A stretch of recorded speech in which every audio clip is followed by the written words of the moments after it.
I'm a nurse by profession. Graduate po ako sa CEU. And then po, after ko po makagraduate, nag-work po ako sa hospital for 1 year.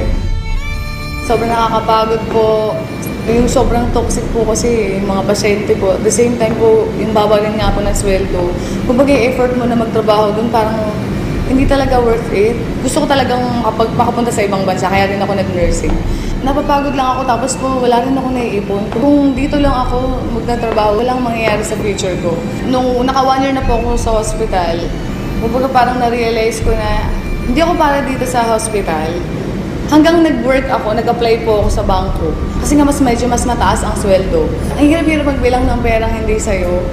Milyon-milyon po araw-araw ang binibilang ko. Pero parang sabi ko, kailan kaya darating yung time na sariling kong pera naman yung binibilang ko.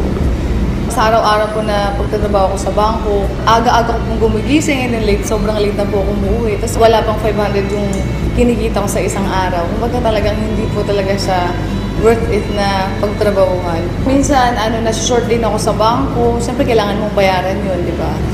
Magkano na nga lang po yung sinasweldo ko sa bangko, tapos kakaltasan ka pa. Wala po talaga ako naiipon. As in, puro po nga po utang talaga. Kasi, yung pong kinikita ko na para sa kinsenas at katapusan, inuutang ko na po.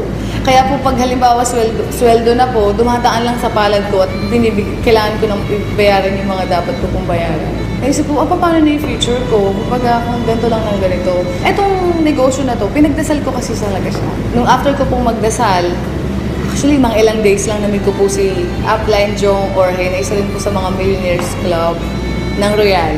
Kumbaga po, sobrang blessing na ma-share sa akin yung opportunity. In-explain niya sa akin yung negosyo. Ang ganda pala talaga ng Royal.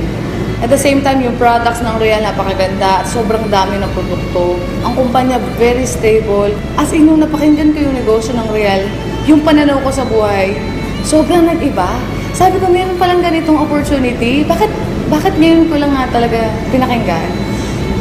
Kasi sabi ko, meron namang opportunity sa Pilipinas, bakit kailangan ko pang pumunta ng ibang bansa? Actually, nung umpisa, sabi lang naman sa akin ni Jong, idadagdag ko lang sa ginagawa ko. Hanggang dumating yung time na ginagawa ko yung negosyo, yung kinita ko po sa Royal ng 1 week, katumbas na po ng 3 buwan sa bangko. Kaya sabi ko po, grabe talaga, parang kailangan ko na talaga i-full-time ang Royal. Kaya po nung April, nag-resign na po ako. So, sineryoso ko po agad yung Royal. Na-realize ko na working hard is different from working smart. Kahit gaano ka kasipag, kahit gaano ka katsaga, kung magamaling sistema yung ginagawa mo, hindi ka yayaman. Pero po, grabe po, yung sipag mo, yung tiyaga mo, ilipat mo sa Royal, tamang sistema, panigurado yayaman ka. Mas nakakaipon na ako ngayon, and like dati kasi, talagang puro utang. Ngayon yung mga utang ko, nabayaran ko na. Ngayon sila na yung utang sa akin, gano'n.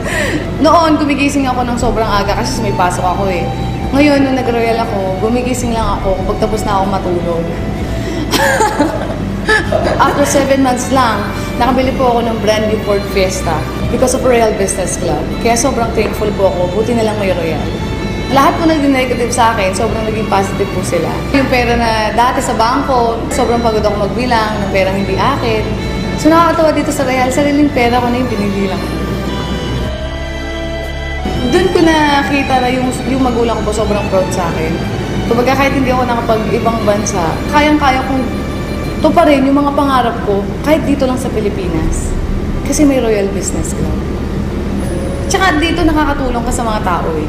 Yung ginagawa mo hindi lang para sa sarili mo, pero para din sa iba na may mga pangarap din. Kasi ako nakuha ko na yung pangarap ko. Pero yung mga kasamahan ko na naging part ng Royal, gusto ko rin silang matulungan na makuha rin nila yung mga pangarap nila. Ang sasabi ko lang lalo na sa mga kabataan, sa mga empleyado rin na tulad ko, syempre naging empleyado rin naman ako, na maging open-minded lang kayo. Buksan nyo lang yung puso't isipan ninyo. At the same time, dito hindi naman sinabing iwan mo yung ginagawa mo eh. Ang sabi lang naman ni Royal, idadagdag mo lang sa kung anong ginagawa mo. Wala kang dinadagdag sa ginagawa mo or binabago. Hanggang dulo wala namang magbabago. Meron lang kasi akong binago, meron lang akong dinagdag. Kaya may nagbago.